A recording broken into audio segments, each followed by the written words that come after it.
¿Y qué habría sido de la pandemia sin Internet? ¿Qué medios habrían triunfado más o principalmente? Son preguntas que lanzamos al profesor José Luis Orihuela, profesor, investigador y autor de Culturas Digitales, el libro que tengo ahora mismo en mis manos y que se presenta próximamente aquí en la capital navarra. Profesor Orihuela, ¿qué tal? Bienvenido, buenas tardes. Un saludo, muchas gracias por la invitación. Gracias por estar aquí. ¿Cómo sería la pandemia? ¿Cómo hubiera sido todo este tiempo si no hubiéramos tenido Internet? ¿Qué se habría impuesto? ¿La radio y la televisión más todavía de otra manera? ¿Qué panorama mediático hubiéramos tenido? Creo que durante la pandemia se ha experimentado claramente el regreso a la compañía que suponen los medios de comunicación de masas tradicionales, especialmente a la radio y la televisión. Ha habido también un regreso evidente a los libros y a la lectura. En esas semanas de confinamiento encontramos compañía en viejos medios de comunicación. Si no hubiéramos tenido Internet, posiblemente las redes internacionales de radioaficionados hubieran tenido un papel importante junto a los canales de noticias de 24 horas. Bueno, así sería el panorama, pero estamos en otro. Si nos adelantamos, miramos al futuro, a un futuro totalmente imprevisible, como siempre, pero bueno, ahora claramente nos hemos dado cuenta de ello más que nunca. ¿Qué medio va a arrasar? Bueno, la pandemia nos mostró hasta qué punto era necesario abrazar esa vieja promesa, ese viejo mantra de todas las conferencias y consultorías y libros del sector, que era la transformación digital. La pandemia lo que hizo fue acelerar la urgencia en todas las instituciones, organizaciones y profesiones de hacer finalmente ese cambio que, por ejemplo, en el caso de las universidades tuvimos que hacerlo de un fin de semana para el otro. 180 universidades en todo el mundo cerraron en el mes de marzo de 2020 y tuvimos que reconvertirnos rápidamente en universidades online. Yo creo que lo que nos depara el futuro es una fusión cada vez más profunda entre la experiencia del mundo físico y la experiencia del mundo virtual. Nos va a resultar cada vez más difícil distinguir si estamos interactuando con algo que tiene inteligencia humana o inteligencia artificial, y la red se va a ir extendiendo cada vez más hacia dispositivos que no son inicialmente informáticos, como son los vehículos, los televisores, las gafas, los sensores de actividad, etc. ¿El periodismo cómo va a cambiar? ¿Estamos preparados para precisamente una ola nueva también de medios de comunicación o de formas de información y de entretenimiento? Siempre que me preguntan si estamos preparados para lo nuevo, la respuesta es no. Por definición no estamos preparados para lo nuevo, y el reto en este tipo de profesiones, que dependemos intensivamente de la información, es desarrollar las destrezas necesarias para modificar nuestros perfiles profesionales, muchas veces hasta los modelos de negocio de las propias empresas informativas. Los saltos que hemos tenido que dar en términos de brecha digital, en términos de alfabetización digital, en términos de curvas aceleradas de aprendizaje, han sido impresionantes. Hemos tenido que aprender a manejar tecnologías que hoy son de uso corriente, como Zoom, Google Meet, etcétera, para resolver nuestro trabajo, cualquiera que sea este, ¿no? Claro, estamos ante el periodismo con sensores, drones, robots. ¿Y las personas? ¿Dónde quedan el valor de las personas?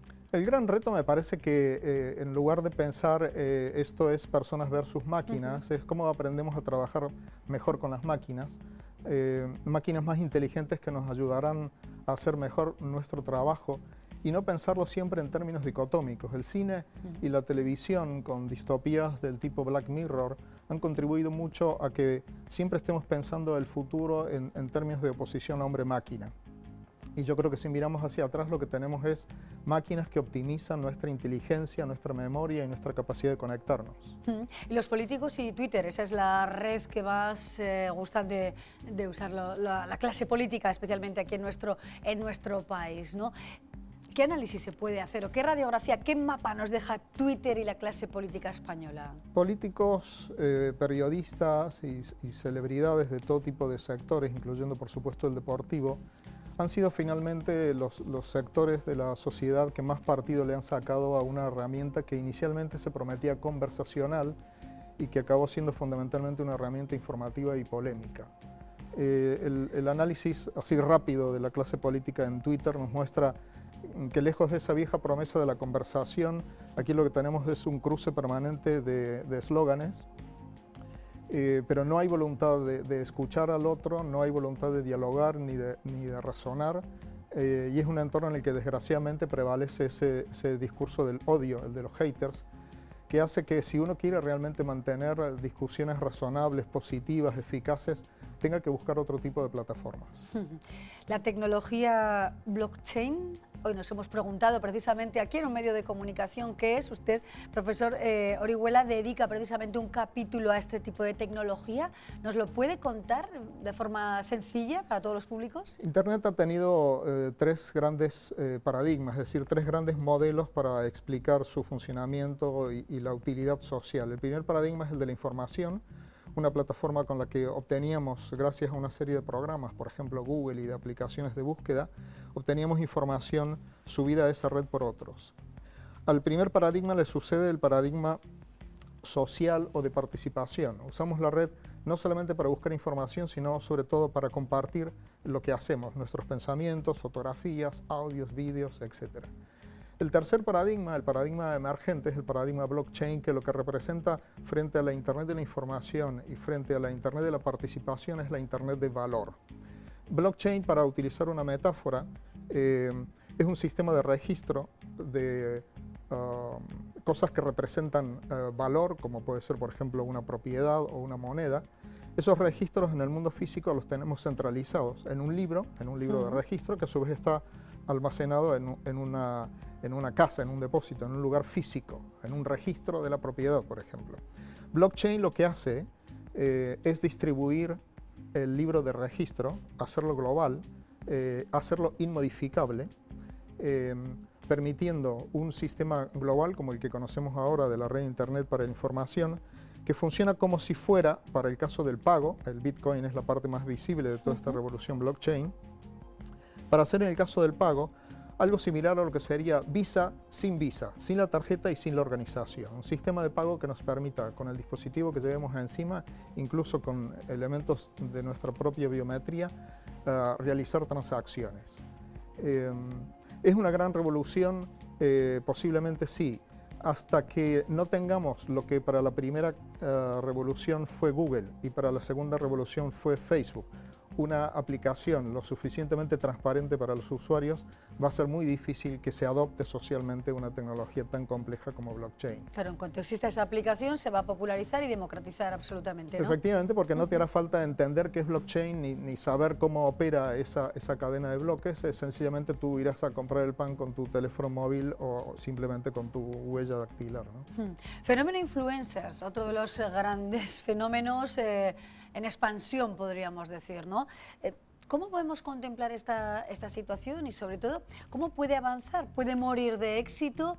¿Puede sacar, puede suponer también un éxito para la sociedad en diferentes ámbitos? Ahora mismo pensamos en influencer, al menos yo pienso en influencer y pienso más en moda, en prescriptores de imagen precisamente relacionados, por ejemplo, con ese mundo de la moda. Pero, ¿hacia dónde puede caminar este fenómeno? Bueno, para darle contexto al debate actual, yo creo que hay que hablar de influencia y de comunicación.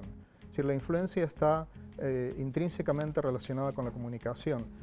Tenemos un canal de televisión, tenemos una estación de radio, tenemos un periódico porque queremos influir. Es decir, la relación entre influencia y comunicación es, por supuesto, anterior a Internet. ¿Qué ha ocurrido con Internet y específicamente con el boom de las redes sociales?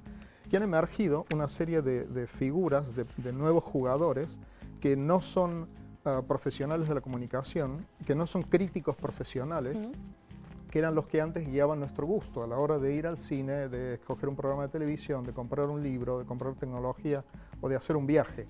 Esa intermediación que antes realizaban los críticos, ahora la realizan otros perfiles que llamamos influencers o que llamamos nuestras propias redes de vínculos.